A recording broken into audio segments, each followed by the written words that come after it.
Hello and welcome to the Buckets and Tea NBA show. I'm your host, Cathryn Naiker. Thanks so much for tuning in to this week's episode. Today, I have for you, you probably know him, you probably love him, and if you don't, that probably sucks for you. It's S. It's our buddy S. How you doing? What's going on? I appreciate it. Yeah, I mean, hopefully if you know me, you love me. If you don't, and you know, just stay away. There's no way. There's no way. You got lots of nice cheers during our live event. I'm sure people. You know what's crazy? I was told about that I got some nice cheers, but I don't remember any of that. I thought I was like, when you're on stage, you're just like, oh my God, there's so many crickets. No one is responding to anything I'm saying. And I guess apparently it wasn't like that when people were listening to it. So really, yeah, it can be deceiving because like I hated my whole time on stage. Mm-hmm. And then I came off stage and everyone was like, you were so great. And I was like, I hated every second of that. I love the stand-up segment though. I thought it was for not knowing and just being thrown on there. That was so good. Thank you. I appreciate it. Yeah, I did 10 minutes of stand-up comedy off the top. Maybe longer, actually. I think I went over a bit. Yeah. But I will say stand-up is like the most terrifying art form. I've tried a bunch of art forms. I've even made rap music, but stand-up is the terrifying. Like, I don't think I'm ever going to be able to muster up the confidence to do stand-up. What's some of these rap verses you wrote? What do you recall? Oh, don't worry. Listen, no, we're not going to dive into that today, ladies and gentlemen. It was a young S. He had a different beard style. I kind of looked like, it was not good. It was, you know what they say about screwing up in your 20s? That's exactly what I did. Just mess around, fail at a lot of things. Yeah. You know, were you being like aspirational in your reps? Like just talking about all this money and bitches that you have? No. I was saying, look, if I can make it, anybody can. This is the, you know, I feel like I was making the type of music that would be in Creed 3, you know? Like, right. I was going to say you're having your Jay-Z, Alicia Keys moment. Yeah, motivational music. That's cool, though. I actually kind of like that. That's very sweet. God. It's that you were in your 20s doing motivational raps. That's incredible. It was so cringe. And it's funny to see the 360 change up or like the 180 change up from what I'm doing now compared to that. But hey, you know, you gotta find your way anyways, right? So yeah, I mean, when I was in my 20s, I was mainly working as a production coordinator. Like I thought I wanted to be a producer and I was like taking my career so seriously, you know, and then I got to a point where I was producing and then I was like, oh, I actually hate this. Right. And then I took my career so seriously just to leave it entirely. So you know, I love it. You gotta switch it up sometimes. I feel like in another podcast, I'll be able to explain to you the amount of like career turns and pivots I've done. But we're here doing reporting and basketball stuff. So yeah, absolutely. I gotta ask you one more question before we start diving into NBA stuff. You have a bit more than 50% of a green screen behind you. Yes. What's going on with that? That's a good question. So for YouTube, for my previous job, which was at The Score, and now for SDPN, I make YouTube videos, which is like breaking down basketball stuff that's happening, whether it be like play breakdowns or maybe a player is doing something really cool or a team or whatnot. So I sit behind this green screen on this chair. There's a little ring light here, points at it. And then I can just edit and do stuff with it. Yeah, that's why I have this new computer. You know how we were talking offline? To do some nice video editing stuff. So yeah, I love that. That's why I have the green screen. Maybe for the pods, I can like bring the green screen down and then shift it over. But it almost looks like it's just your wall, but it is an actual screen. No, actual green screen. That's cool. I mean, maybe we could put in some of your motivational rap lyrics behind you. Don't be sorry, be better. I don't know. That doesn't rhyme, but no, you know, it's the first bar. Okay, that was the first bar. First bar, second bar comes. I don't know. I'll figure it out. Okay, listen, I love it. I don't have the editing skills to do that, but if anyone watching wants to give it a whirl. I should be encouraging people to rip this YouTube video, but yeah, but for this specific purpose only, like I personally would really appreciate it. And it's just half the wall. So, but the other half is like, wait, who's dunking in this picture behind you? I've been trying to figure that out for like 10 years. I've had this poster. I have no idea what it is. But it says the art of basketball. So I think it's like a no name. It's just a generic person. Yeah. That's cool. Did you know that the WNBA hoodie is just a generic person? Just a generic woman. Yeah. It's not based on anybody. It's not a player. No. Isn't that really bizarre? That is bizarre. I remember finding that out and being like almost annoyed. Yeah, they should change that. Yeah, like it should. I don't know who it would be. Like, I guess could you maybe Sue Bird, right? Would that make the most sense? Yeah, I mean, like, so Diana Taurasi was named the greatest WNBA player of all time, but that's like a polarizing pick. Yeah, because she has like she's not quite so extreme as like a Patrick Beverley, but she's like in that realm. Right. You know what I mean? So like if LeBron James had like a Patrick Beverley style personality, like just imagine how polarizing that would be. You know what I mean? So maybe like the league needs a few more years before they have like a new GOAT, and then, you know. I feel like Candace is the most like overall well received. Yeah, like current player that is like the popular and most like well liked. Yeah, it would be Candace Parker. I would be happy with a Candace Parker hoodie. Right? Yeah, Candace Parker would be pretty cool. In the past, like maybe like it's a Lisa Leslie or somebody. I don't know. Yeah, Maya Moore maybe. Right? Yeah, Maya Moore hoodie. Yeah. Sorry. Like literally like so many men just turned off right now. I'm sorry. We're going to get into NBA topics right now. Cool. So last week, as Ashley Docking was on the podcast, and her and I were drinking as we were reacting to the trade deadline. Amazing. So now that we've recovered from our hangover, I was criticized for the way I held my wine glass. It's fine. Wait, how are you holding your wine? I mean, I like maybe it was like a bit more like a gauntlet kind of, like this. That's the acceptable way to kind of like this, glass. But also, really making sure I'm not like spilling on any of my precious audio equipment, my laptop, that kind of thing. But in any case, I still thought that was funny. But now that we've recovered and we've been able to absorb all that happened, I want to know which NBA teams, not Raptors team. We'll get into everything Raptors and Yakapurtle in a bit. But which NBA team do you feel the most intrigued by post-trade deadline? And who do you think is the most in it to win it? Most in it to win it seems like the not Cleveland Cavaliers. What am I saying? The Phoenix Suns. Kevin Durant and the Phoenix Suns seem like the most in it to win it. I mean, when you have the blockbuster trade of like the trade deadline, I feel like that puts you pretty clear in the running for in it to win it. I would say I was very annoyed about how that trade went down because I told myself, okay, I'm not getting a lot of sleep during trade deadline. I'm going to fall asleep at 1 a.m. I'm going to wake up at 6 a.m. I'm going to be able to maximize the amount of time I'm online and being active and whatnot. And the trade went down at 1:30 in the morning. Oh, yeah. I was very mad about that. I don't know. I think for me with Kevin Durant, it just seems like that puts them so over the top in the Western Conference. Now, people would probably say Denver and, with Jokic and whatnot, that they still have a really, really good chance. And I agree with them. But the Suns they have so much talent now. And it's all about how they're going to galvanize in like the next 20 whatever games of the season to see how they can do. That's probably the most in it to win it, I would imagine. But the most intriguing to me is probably the Kyrie Mavs situation, just because like the things that follow that dude constantly just seem to be like this dark cloud of like drama. And I'm just curious to see how that crashes and burns.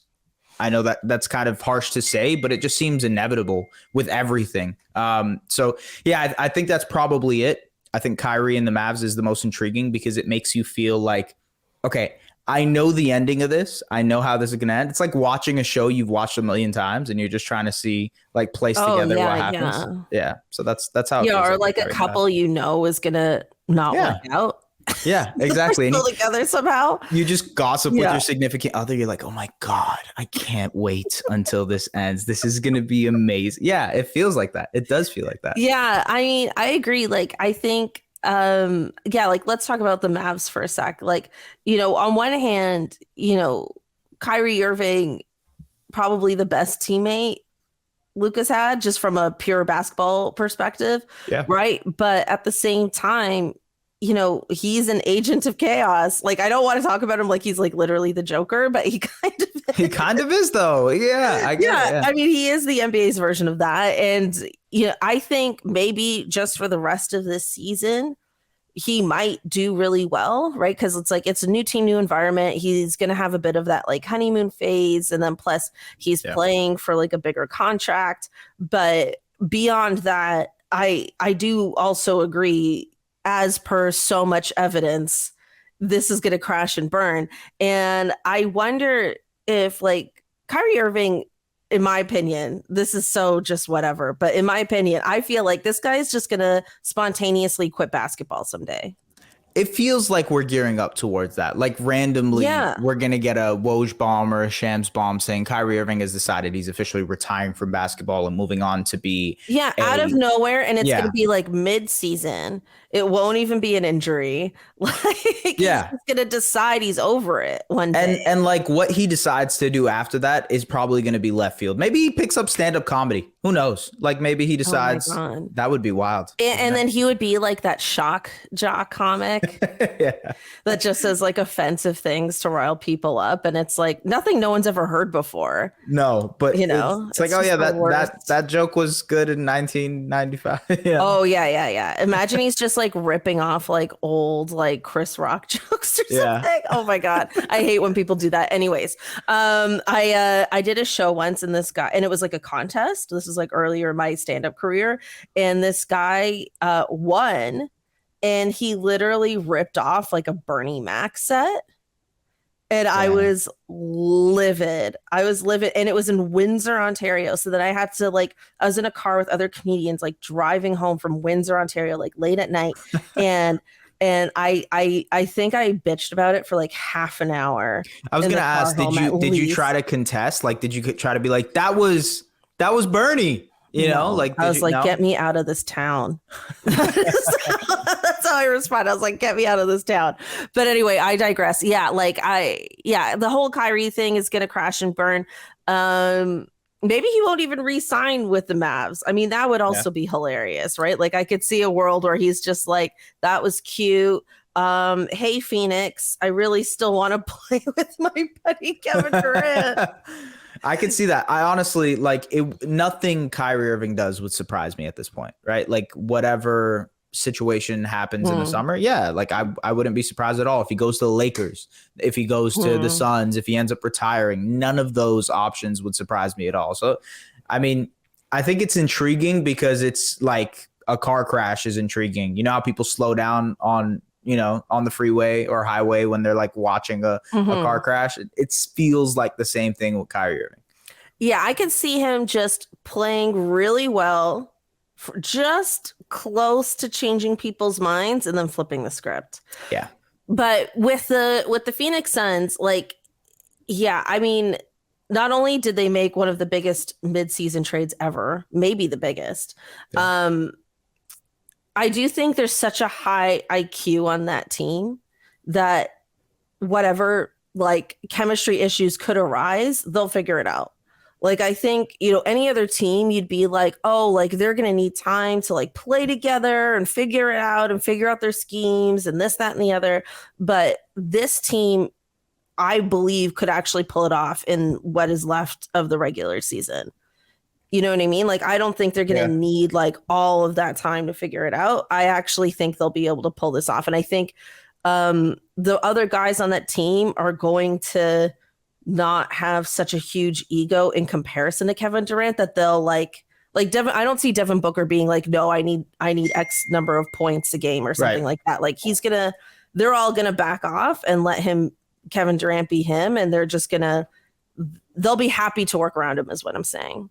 Yeah, I agree. And I think when a guy like Kevin Durant comes to Phoenix, there's this level of okay, this is a top 15 player all time. And the way we used to do things probably isn't going to work as much. And I feel like a lot of that happened in the first couple of years of Golden State too, where they were kind of curtailing everything towards KD. Now it stopped after a while, and that's why that whole situation didn't like work out the way people wanted it to.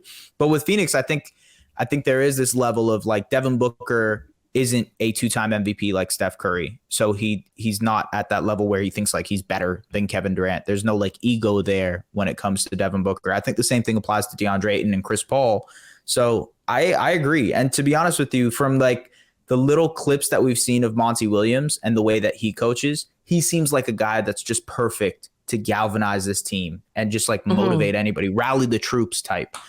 He seems like a really good fit for just making sure that this team doesn't combust in chaos. So yeah, I agree. And I think it makes the West like less wide open now, because before I was like, this league's wide open, the West is wide open. And now I'm so strong in that I really feel like the Western Conference Finals is going to come down to Phoenix and the Nuggets. Like I'm a big believer in the Denver Nuggets. I really thought they could go all the way, but now with Kevin Durant in the Western Conference, it really changes things. I think with the Warriors, too many things have gone wrong for them this season. Like I think to win an NBA championship, like so many things have to break your way. And just based on how the season's played out for them, I just don't see that turning around. Although, with them, you never know. You never want to count them out completely.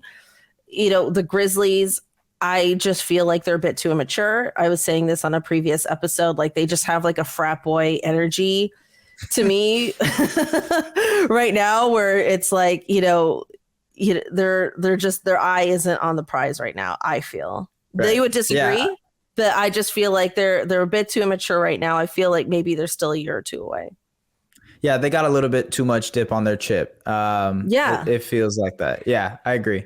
I would say it comes down to Phoenix and Denver too, but if it does come down to Phoenix and Denver, like that's such a bad matchup for the Nuggets because they were roasted by the Suns. I want to say the year the Suns made it to the finals, they were absolutely destroyed by the Suns. Like there was just no way Jokic could have guarded those guys in the little mid-range area. Booker was killing him. Chris Paul was killing him. And now Kevin Durant into that situation. It's just like, that doesn't seem like the best matchup for Denver. And I feel like they're a team that missed out during the trade deadline. Like I kind of wish they had made that one move for me to be like, oh, it's for sure going to be Denver that's going to win this. And there's no way, but I don't know if that move was also out there. So I understand them not doing it, but it just feels like they didn't really do anything to kind of solidify them as the number one team in the West. Well, they probably also didn't know that Kevin Durant was suddenly going to be in the Western Conference.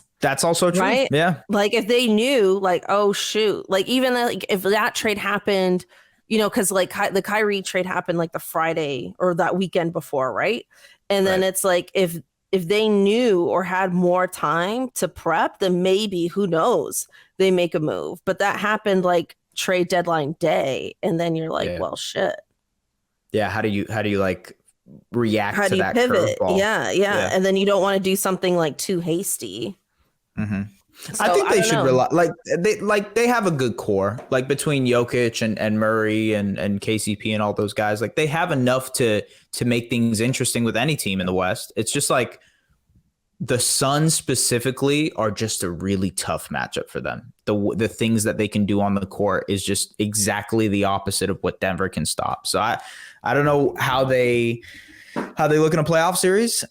It's kind of tough because it seems like Jokic is going towards his third MVP in a row. And if like, I hate this conversation. I don't know about you, but I hate when it's like, oh, he should be the NBA champion if he's the MVP, blah, blah, blah, blah, blah. And three-time MVP, not winning an NBA championship, the noise around Jokic is going to be exhausting. But yeah, it's true. It's true. I mean, I don't know what their like cap situation is or what they could do in the off season if they do lose to a Phoenix Sun, not to get so ahead of myself. But yeah, they do feel like now that there's like a powerhouse that maybe they are suddenly like one piece away again, when at the start of the season, they very much weren't. So yeah, very interesting. We'll have to see how that unfolds. All-Star Weekend is this weekend. And you're going. I am. Yeah, I'm going. I'm flying in like less than literally tomorrow morning. I don't know how many hours that is, but yeah, I'm leaving tomorrow morning. Are you excited? I am. I'm excited because obviously it's going to be the first All-Star game where I'm quote unquote covering. So that's going to be cool. But at the same time, I'm kind of curious to see how Salt Lake City looks in general. Like what, Right. the preconception people have of like Salt Lake City and Utah and the people there and like just the state in general. I want to Hmm. get the feel for it myself and be like, okay, this is how Salt Lake actually is versus what you've heard NBA fans talk about Salt Lake City for the years that you've watched the Ooh, game. You know what I interesting. mean? Yeah. Yeah. Yeah, because I think like because it's a smaller city, I think all the media players, all these people are going to be within like close proximity Yeah. to one another. And I think on one hand, that's great because you'll have like more access to people in that sense, where like a city like, I don't know, like Toronto or Chicago or something, like people could be more spread out. But I think Right. there's probably could be like one strip where everyone's hanging out, everyone's going to dinner, blah, blah, blah. So then on that hand, it's cool. But if you're trying to get to know like the real Salt Lake City or like the real Utah, you're going to have to be like leaving this like strip and Just then that little strip of, and then you yeah. can't order the pizza because then you'll be in like a Michael Jordan poison scenario. So do you believe in that? Do So you then believe he got so poisoned? then I fear for you. Do you believe he Uh got poisoned, or do you think it was more a situation of him getting a little, a little wasted, a little drunk? okay, Here's the thing. Because I remember the rumor that he was actually just really hungover, Yeah, but Jordan partied hard all the time. And he was that's true. out late gambling all the time. So why Yeah. was this the one time it didn't work out for him? But like we have that as regular human beings too, right? We go out all the time. We come back unscathed, right? Nothing happens to us, but then there's that one time that we all remember, right? The one time And that then you were you're like, I'll puking. never drink Yeah. that type of alcohol again. And then you Yeah, do a week later. exactly. Maybe it was But just a Jordan bad was rum run. maybe, but I don't know. I just feel like he's one of those guys. It's like you're hanging out, you're going out, and then suddenly you're like, oh, I can't keep up with this guy. Like he's relentless. You know what I mean? Like that's the impression I get of him, that he was just like a relentless partier, a relentless gambler, like wouldn't stop gambling until he like felt satisfied with how much he won. Yeah. Right? That kind of thing. So that's why I'm like, maybe the food poisoning is true because I don't know. Yeah. Okay. I get it. I get it. I wonder what if we've even discovered like what pizza place it was. Maybe that's something I'll try Well, to this try is to the kind uncover of as well. groundwork you can do, us. This is the kind of Yes, work you you're can right. do while you're there. You could actually dive deeper into this mystery and report Yeah. back to us. Oh, maybe I I for will. one would appreciate that. This is like a good Ma- story for you. Yeah, maybe I will. Maybe I will. I mean, look, if there's so many different angles for the All-Star weekend, I think the pizza gate angle is very interesting. So maybe I'll follow it up. I mean, literally just asking people if they've tried the pizza in Salt Lake Yeah. City and seeing what they say. But Yeah. okay, so you're gonna see the game. Are you gonna be there for Saturday night? I'm gonna be doing a like live podcast type thing from a pub there. We're Oh, gonna be cool. doing like a live. Yeah, that should be fun. But on Friday, I'm gonna be going to the rookie sophomore game, which I believe is not called that anymore. But yeah, something along those lines. And then the Sunday game, the main event, the All-Star game.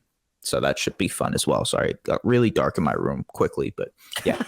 That's okay. We are recording this at sundown. Yeah, it So like that could be part of it. randomly got very dark. Yeah.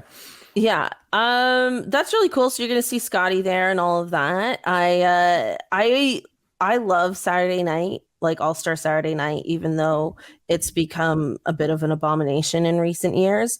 And I do Mhm. feel like ultimately it kind of is for kids, but I still love it anyway. And so you're gonna be watching from your hotel room, I guess, Saturday night. I will be watching from a bar, but yes, I will be watching. I will be watching on Saturday night.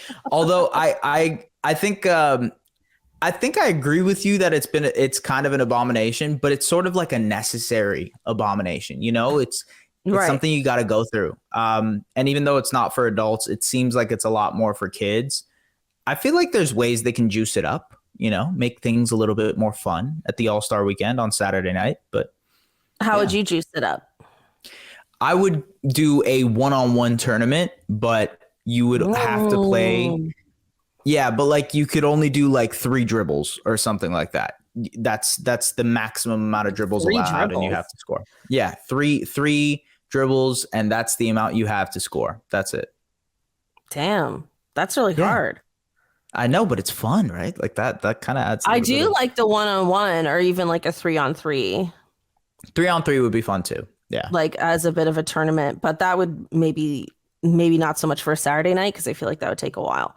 But yeah, no, I agree that something like that would be really fun. The skills challenge is such a bore. I just can't even be bothered. But we still have the 3-point competition, which seems like the real main event, even though it's smushed in the middle. Yeah. Do you have any predictions for the 3-point contest? I just know that Julius Randle is not going to do very well. Wasn't he added like today? Yeah, he was swapped in today, and like I don't think he's that great of a 3-point shooter, so I imagine he's not going to do very well. No. I don't know what my prediction would be. I think Kevin Huerter is a pretty good pick if anybody is kind of looking at it. Buddy Hield, Kevin Huerter, like guys who don't have to jump too much on their jump shots seem like the perfect fits to pick for the 3-point shootout. So anybody who doesn't jump a lot is a pretty good pick to have. That's a good point. I like Kevin Huerter too. I was kind of looking at Tyrese Halliburton only for just because I think it would be fun if the Pacers got something. Yeah, but that's all. Not for any like real reason. Are you a Pacers fan? Are you?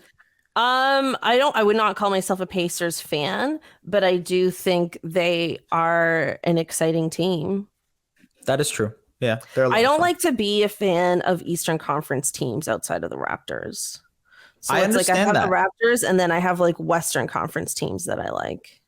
I'm the same way. It's also like the Nuggets or something. Yeah. Yeah. It's also impossible to watch Eastern Conference teams because of the Raptors schedule. It's so often that like you have to watch the Raptors. So 7:30, it's time to watch the Raptors. 10 o'clock, maybe you can watch the Lakers or Nuggets or Clippers or whoever, right? So yeah, exactly. This slam dunk contest, literally don't know anything about anyone who's in it. There's Kenyon Martin Jr., so we know he's a junior for the Rockets. There's Matt McClung, who's from the Delaware Bluecoats G League team. Yeah. There is Trey Murphy III from the Pelicans and Jericho Sims from the Knicks. Do you have anything for me at all? All I'll say is I feel like people hate G League players being a part of this thing, and I disagree. I'm totally on the opposite side of things. It's like if a G League player comes and shows out against NBA guys and wins the dunk competition, it would be so freaking cool. Straight up, I want him to win. I want him to win. I want this to be a real, like a Star is Born moment. Yeah. Yeah. Because that would make this exciting again. Let me double check how short he is because he's like a short king. I'm pretty sure he's a short king. He's like 5'8" or 5'9" or something like that. Whoa, what? No, okay, maybe not. Okay, maybe I'm over exaggerating that, but he's short. He's short. Hold on. Let's see. Height 188 meters. That can't be tall. In your room have completely gone out. Sorry, he's 6'1". Okay. He's 6'1". He's 6'1", but he looks so tiny. He is so tiny when he is with other NBA players. So yeah, well, do you remember, like, obviously you'll remember this, but during the Vince Carter dunk contest and Steve Francis is in it, and they had that graphic of how high off the ground they jumped. Yeah, I remember. And his was always, because he's so short, it was like so impressive. I want that graphic back.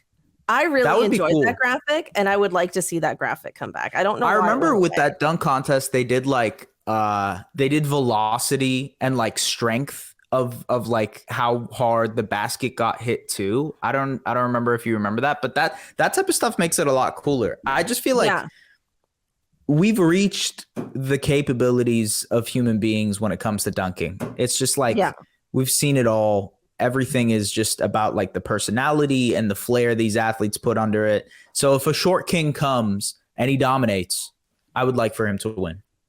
Mac McClung. Yeah, He's my pick. I agree. He's also my pick. Again, a Star is Born moment. I think that will make this exciting again, because now we go into it every year being like, who's the new person we're going to discover out of this, right? Exactly. And then I love adding the nerdy stats, like all the nerdy stats, nerdy graphics, all of that. And then the last thing I'll add is, shoot, I lost it. Okay, I lost my thought. That's never happened to me on this. That's never happened to me.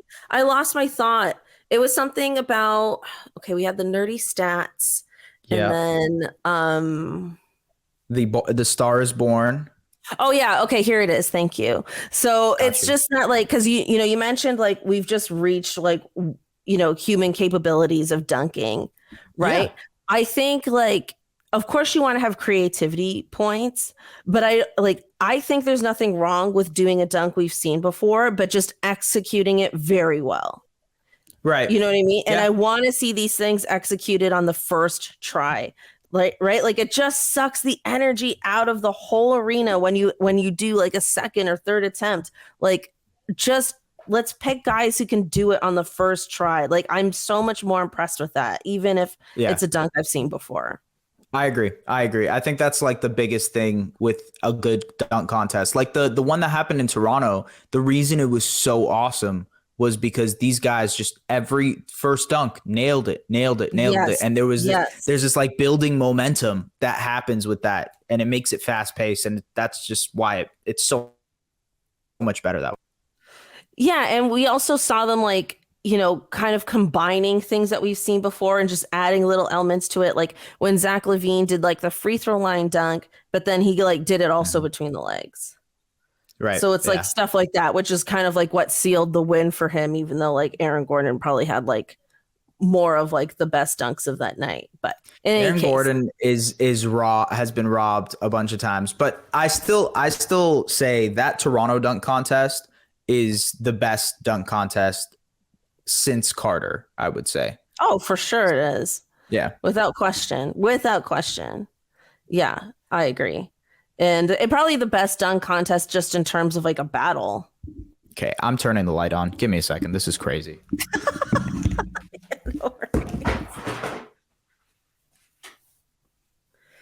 Boom.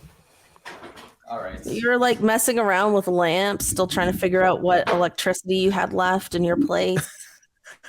Yeah, I didn't realize that the light of the room was actually off. It's like, why is it so dark in here? It doesn't make sense.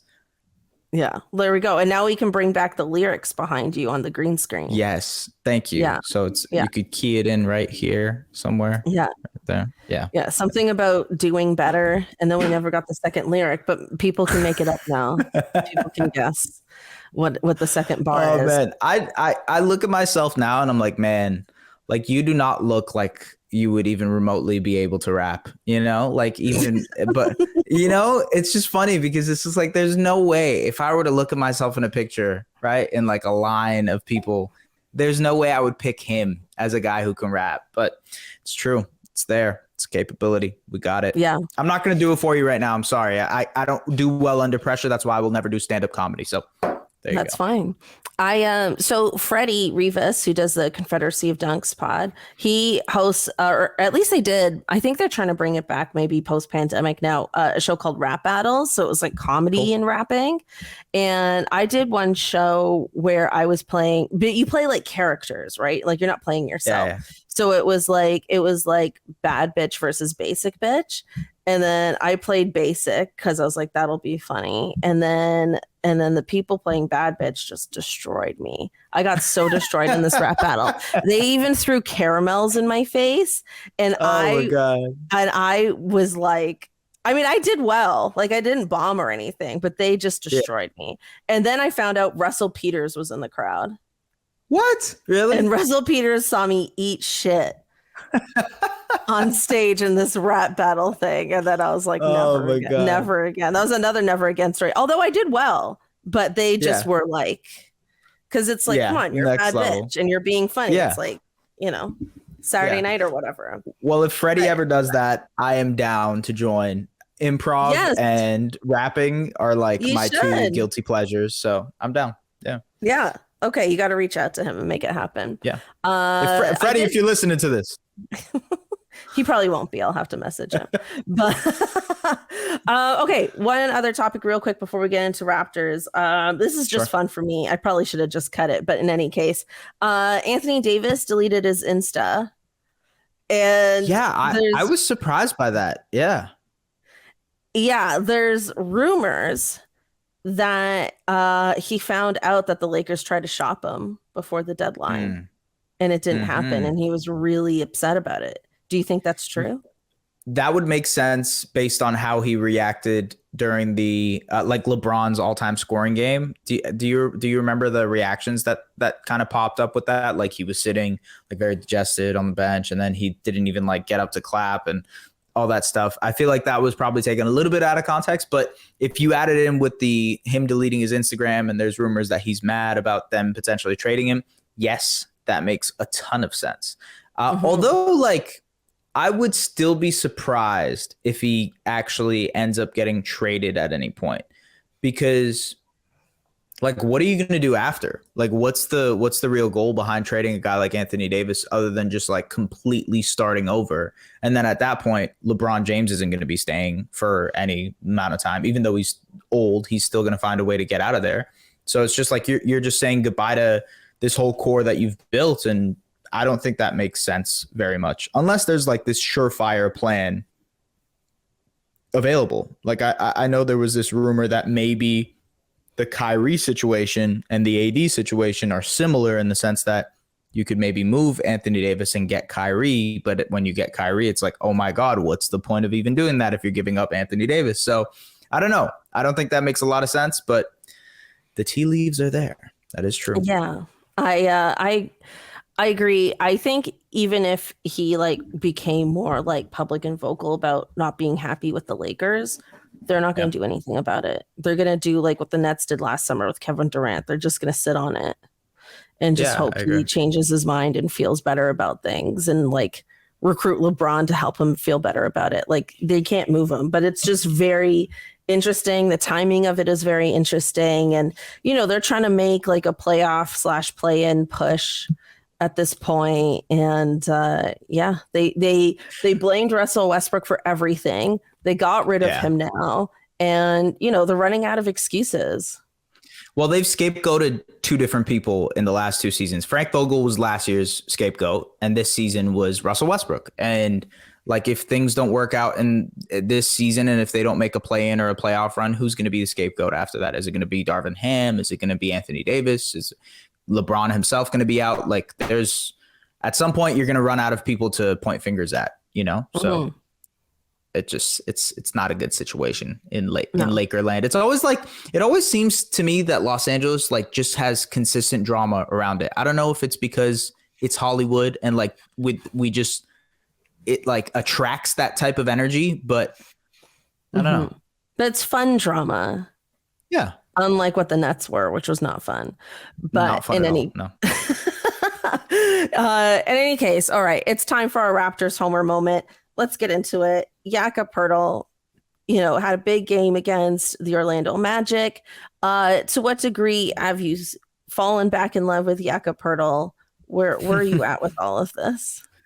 Okay, so I feel like a lot of Raptors fans, they got on me as soon as Jakob had those good games. They're like, "Ha, told you so, dude. That's I totally told you. Like this, I told you, Jakob, he's gonna be great. This is exactly what we wanted." And it's just like, it's a borderline Donald Trump impression. It was. Look, it bled into. I started frat boy, and it bled into Trump. That is totally true. That happens, right? Though. That happens. Hey, they're like two sides of the same coin. Anyways, when it comes to Jakob, I think initially I wasn't as happy with the trade because I think for me personally, I thought the Raptors, it made more sense for them to be sellers at the deadline versus buyers. I talked about that at the Raptors Republic live show that you guys ended up doing for the trade deadline as well. But there's no question like his impact is there. They've been desperate for a center, and he is exactly what the doctor ordered in that department. He is blocking shots. He's protecting the rim. He's this like middle ground guy who can make plays for you as well in the middle of the court. Like all that is absolutely true. And it has made this team make so much more sense on the court. Like they just make more sense. When you watch them, it's like, oh, that's how a basketball team is supposed to play. That makes sense. So from that aspect, it's been great. I assume that they're going to kind of build up towards these, last 25 or whatever games after the All-Star break. And Jakob's going to be a big part of that. I think it from the perspective of like, you've got your starting center for the next 5 or so years. It's a great deal. It looks awesome. They did the right thing. But in terms of like the future, what's going to happen with Fred, with Gary, with OG, all that stuff, there's still a lot of lingering questions when it comes to the Raptors after the deadline that I don't think necessarily Jakob fixes all of those questions or answers all those questions. But so far, him as a player, yeah, he's made them look great, and it makes the fit look even better. Yeah, I agree. Like so I was at the Utah game just for fun, and it felt like I blinked and we lost that game. Like I don't even know how that happened still. Like Yeah. and then the Detroit game was, we won, but we only won by like a point, and I felt like, this is another game where we're giving away a lead and this, that, and the other, and I was starting to feel really pessimistic. And then there was something about this Orlando game that made me feel like, okay, we're turning things around a bit. Now, I am still hesitant because I'm like, he had like 30 points that game? Yeah, it was 30 points, 10 rebounds, 6 blocks. He shot 70% from the field. It was yeah, like it's incredible stuff, but not anything we can expect from him on a consistent level, right? Like, right. I think it's going to be somewhere in the middle. I agree. Like it's definitely solved a lot of our problems for this season. I think the way I see it now, it's like, how for a huge stretch of the season, we were going through these like fake fourth quarter runs. I feel like now we're doing that to our whole season. Yeah, that's right. Like we are making a fake fourth quarter run for the rest of this season. And, it's going to get us into like the play-in. Maybe it gets us into the playoffs, which I don't think will go well. I'm sorry. And then because it'll be against the Boston Celtics or the Milwaukee Bucks. And we're not winning either. We're not winning either of those series. And, disagree in the comments, but we're not going to win either of those series. And we're just going to be back to where we were before. And yeah, it's going to make for a very frustrating offseason, I think, but a very enjoyable March and April, maybe. Yeah. Maybe there's a little bit of like excitement that builds up with the rest of this team. The vibes, as some people said against that Orlando Magic game, like they're like, oh, the vibes are back.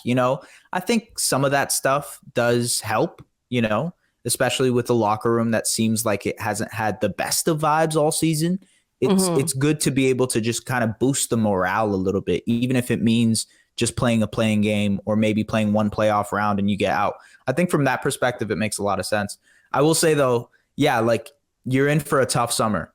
No matter how way you no matter what way you cut it, like there is going to be a lot of tough conversations that have to happen this summer. And they've kind of kicked the can down the road, right? We thought they could make this decision at the trade deadline, and that was one option for them. It probably was the smarter option to make some kind of definitive decision at the trade deadline, but they were like, I don't know. No, I don't want to do it. And they decided they wanted to push it to the summer instead, which sure, we'll see what happens, but it builds pressure, right? Like now all the decisions of this quote unquote core have to be made in the next, 4 or 5 months. So it was funny when Masai was doing his press conference and he talked about how he doesn't like to make big decisions at the trade deadline. And I was in my mind, I was like, yeah, tell that to the Nets. Like they've made all their big decisions at the trade. Yeah, I guess from that perspective, it probably is like, okay, maybe you're better off not making those decisions in the heat of the moment like that, because trading James Harden for Ben Simmons, look how that looks now. And maybe 4 or 5 months from now, we're looking at the Kevin Durant trade and we're like, that's tough to digest. But yeah, maybe have from you, that point, have you seen the stuff about Ben Simmons not even being in the league like too much longer, like after his contract's up? There's stuff out there. I saw like the No Dunks guys talked about it. I saw there was an article in Deadspin about it. Like, Jacques Vaughn went off about how he's basically unplayable. It's kind of sad, right? Because super sad. It's like tragic. Like it's not like it's for a lack of ability. I think he's shown in the past that he has the capability to do a lot of the things that people are asking of him. It just seems like it's a confidence issue. And that is the saddest part of this is like, man, there's no way that you're going to be able to tell a guy to pick his confidence back up or like build up his confidence, because that's very much so a self thing that you have to do. You have to figure out how you can build your confidence back up. That's just that type of stuff is really sad to me that we see in sports. It's like guys who get the yips and just never recover. That's like terrifying. Like what, how does that even? Well, I mean, it's a combination of, like you said, like confidence in the yips, for lack of a better term, but also, you know, you see these random like pictures of him on like Insta or something being like, whoa, Ben Simmons in the gym, but you never really hear about him like spending an off season working on something to improve his game. Yeah, that's true. Right. That's true. Where like players that really do like thrive and survive in this league, it's like they are putting in the work in the off season. And I just don't know if that's, I mean, maybe he has, and I just don't follow him enough, but I don't believe that he's done that. And I think like, yeah, it is very sad. It's one of those things when so much talent out the gate where he thought, what's that saying? It's like hard work beats talent when talent doesn't work hard. And like, you're kind of seeing that with Ben Simmons. Mm-hmm. We've talked a bit about Jakob Poeltl. We've talked a bit about how the season's going to go. Do you share my prediction about the fake fourth quarter run? Mm-hmm. I do. I think you're right. I think although I think they do end up being a playoff team. Like I think they will. Oh, we're going all the way to 6th. No, I think they'll have to fight through the play-in. And then, but the teams that they play in the play-in are teams that they can beat. Like I think they can beat the Hawks. I think they can beat the Nets or the Knicks, right? Or the Wizards, right? Whichever one of those teams. I think those are teams that they can beat. I think they end up being either the 7th or not the 7th, probably not the 7th, but I think they'll end up being the 8th seed. And that means a first round matchup versus the Boston Celtics, which is not going to go well, ladies and gentlemen. I'm sorry. That's not going to be, we're not going to upset. This is not one of those years. This is not going to be, I'm sorry. Yeah. But it like, that's kind of what you're setting yourself up for. And maybe that's valuable in the long run. Like maybe I'm trying to be the glass half full type to be like, hey, Scottie gets experience. Precious gets experience. These are important in the long run, but that's probably what the Raptors are gearing up towards right now. Is there I know you usually do the Hottie of the week, Hottie highlight of the week. Is there anything popping up there? Is there like a Raptors Hottie of the week, something you want to talk about? Well, I don't know. Well, here's the thing. Usually I do a Nick Nurse Hottie highlight of the week. I started this podcast before I joined Raptors Republic. I started this podcast in 2020 pre-pandemic. And then I took a break and then brought it back for the bubble, and then I've kept going since. So, when Nick Nurse used to wear like these suits and different things like that, there was just so much more going on. It was just easier to have this like Nick Nurse Hottie highlight of the week. And then they stopped. And now it's just and it has stopped for a very long time. But then, he was still like, hey, I'm in TV commercials and I'm doing this thing. And like he doesn't even, an observation I've made, he doesn't even squat like he used to. He doesn't. I think it might be the knees, man. I really think it might be the knees. You think it's the knees? I was like, is he just sad? Is he just sad?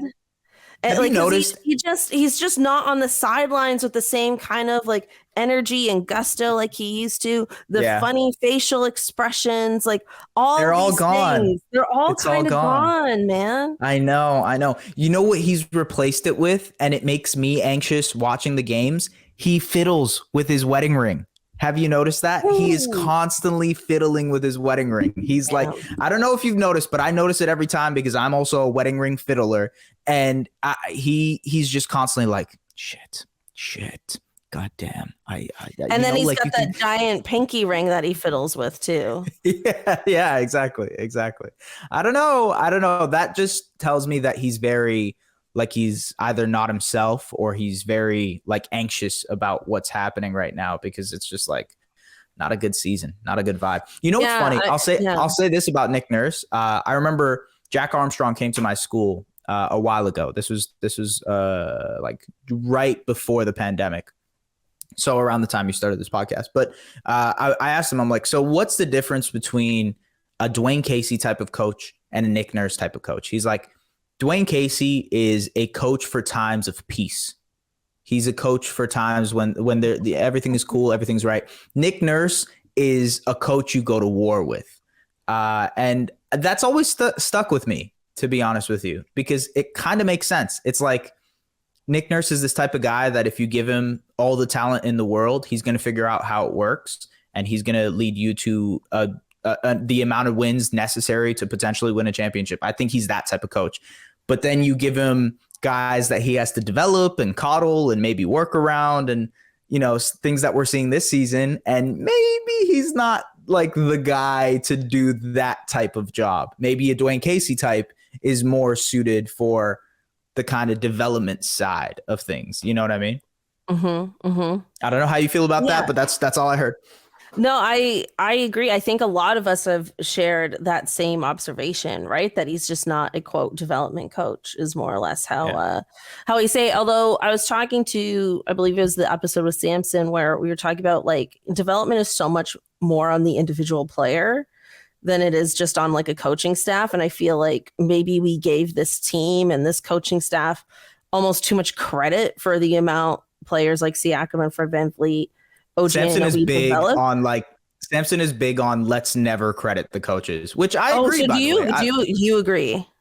I agree. I think like there's a lot of the, how do you say this? Like people fall in love with the idea of like, oh, these coaches are the reason these guys are developed. But like coaches, just like teachers or just like people that are mentors to you, can only do so much. At some point, you have to be able to put in the work yourself. You have to be able to do things yourself. A teacher teaches you how to do something. They give you the homework assignment, but you still have to do the assignment. Yeah, exactly. And you have to like, you have to not only do the assignment, but you have to like enjoy doing the assignment and wanting to do more of it, you know? And some players just aren't cut out like that. Like we just talked about Ben Simmons. It's like half the battle is not coaching him, but it's also finding that motivation, whatever that motivation is for him to get to that point, you know? Yeah. So, you know, now I'm at a point where, you know, I still believe Nick is like a good coach. Although we've definitely seen our struggles this season. Where I'm just like, what do I do with this segment where it's like, I can't keep manufacturing these Hottie highlights. You know, they used to come to me with ease. What's right? Like, could I ask you this? Okay. So I'm going to flip this podcast on you for a second. What are your Hottie rankings for coaches? Like what other coaches rank in the Nick Nurse territory or tier for you? Because now I'm curious. This is hard because like personally, I am more like, I don't know Nick Nurse. Okay, so take this with a grain of salt, but I'm more like personality driven in terms of like hotness. So when I saw him wearing like that blue suit on like the Craig Sager night, if people remember, right? Yes, like things like that. Absolutely. And then he has like the guitar and all this stuff. And I'm like, this guy's hot because he's interesting. Do you know what I mean? Like that's why he's hot. Yeah, I get you. Did Murdoch the Murdoch add mystery thing or is take so away? Cringe, so cringe. In Murdoch Mysteries, he's like, I'm an old-timey basketball coach. What do you want to know about he was basketball? like Well, he was you take pretending this to be ball and you put it. Naismith. Oh my Yeah, God, it's so brutal. And I love that he loves acting. yeah. You know what I mean? But it's very obvious he's not an actor. Like he hasn't taken acting classes. Like, but he's been in a few TV shows in Canada.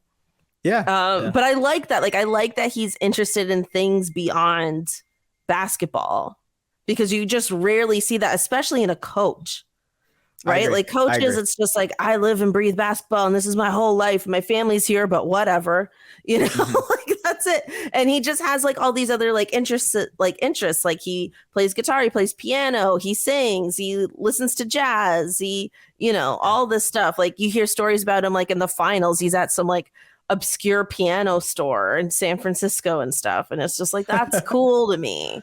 But like, we just don't get those moments anymore. Yeah, it seems like we've taken away his fun. I don't know. I agree with you. It seems, you know, when like your job becomes a job and it just feels like that might be what's happening to Nick Nurse, you know? It just feels like a job has become a job for him. Yeah, I mean, you know, I'm sure he still loves being a coach, but it's just, I think the way this team has been constructed and who he is just isn't suiting his strengths right now. Can I list coaches and you tell me hottie or naughty? Yeah, not naughty, just hottie or not hot. Yeah, you're right. I tried to make Ty to rhyme it. Clearly, my rap skills are off. Okay, let's say, talking about personalities, first guy that pops up, Phil Jackson, hottie or not? Yeah, personality-wise, he's a hottie. He's also tall, which helps. He's a tall dude, yes. Yeah. Let's see, who else is up there? How about Steve Nash? He has a personality outside of basketball. For a coach, he's a hottie. When by the time he retired, he figured out his hair. Because as a player, he never knew how to style his hair, what kind of haircut to have. It was just a mop on his head, you know, like the whole, I know. In his prime playing years. But by the time he became a coach, he figured out his look. Yeah. Wasn't that in though at the time, like for white boys to do that type of hair, especially with like the Fallout Boy phase and all that stuff? I don't know if he was big into Fallout Boy. But it wasn't styled as like bangs. That's true. Yeah. I think he just didn't know what he was doing. I think he just didn't know what he was doing. But that's okay. I'm trying to think. Like, you're giving him too much credit, giving him like a whole emo. Yeah, I don't know. Yeah. Okay, I'll give you another one. Let's say, how about Monty Williams, Phoenix Suns head coach? Since we were talking about Kevin Durant. Well, he comes across as a real sweetheart. Right. Yeah. I'll say that. Very nice guy. Probably would want to work with him. I don't know. He doesn't really do it for me, but maybe I don't know enough about his life. Okay. He comes across a bit religious. I'm not very religious, so that's just like he does seem pretty religious. Yeah. Yeah, but I respect it, you know, because I don't think he's like discriminatory or anything, but you know. It's just, Okay, well, let's do. Okay, here we go. Okay, I have one more. This man was rated the hottest coach in the NBA, Steve Clifford. Steve Clifford? Yes, he is the Hornets coach right now. I know it's going to surprise the hell out of you when you search him up. No. He was rated the hottest. This is lies. Rated by who? I don't know. But Doc Rivers also. I think him and Doc Rivers were like a two-way tie. That's a no. He's a no. Okay, the old Hawks coach before their current one. What was his name? Lloyd something? Oh, Lloyd Pierce. Is that his name? Lloyd Pierce? Yeah, he was a bit hot. Okay. And then Will Hardy on the Jazz. Although he does have like a slight serial killer look to him. The previous coach kind of gives serial killer vibes. Quinn Snyder. Yeah, but then his voice is like, his speaking voice was so California, like the SNL skit Californians. Like that's how he sounded when he spoke, which softened him a bit. Right. Yeah. Okay. I got All you. right. So Wild stories. I think Wild stories going about Quinn Snyder if forward, you haven't Googled it. Yeah. really? Yeah. Like what? That's just That's for a different do you, thing. yeah. Okay, Yeah. Yeah. okay, we'll put a pin in that. But I will say going forward, I think this might have to be a Raptors Hottie highlight of the week so I can actually use something that like organically happened Yeah. in the week. Like for example, like Gary Trent Jr. at that like KFC court, really having a great time with everyone. Like to me, that's like a Yeah. real Hottie highlight. That was cool. That was really cool of him. Like his ability to connect with the city at that Yes. moment, especially like right after the trade deadline. Yes. That was really cool of him. It Yeah. really also kind of assured me that he like likes being here. Mhm. Because like I've been like prior to the trade deadline, I was like, I don't think Gary Trent Jr. wants to stay. I don't think he's been happy with being like in and out of the starting lineup and then losing and all of this. And I think he would want to maybe move on somewhere else. But he's really showing that he's happy here, and I love that. I agree. And I think like my opinion on Gary has completely flipped. I think at the beginning I was like, oh, there's probably a chance he gets traded. But now I think he should be a Raptor for a very long time. Yeah. I also completely agree. And I think like, just for the listeners, the Hottie highlight is not necessarily about being hot. Yeah. But it's about doing hot things. Yeah. There we go. Makes sense. Like having a KFC event. Exactly. I know. Yeah. I made it about being hot with the coaches. That's not what this that was segment fun. was That was about. fun. I don't mind that. You also went like current and all time. You didn't even mention like Spoelstra. No, I didn't. No. No, Popovich is like not hot, but I also would love to be on a dinner date with Popovich.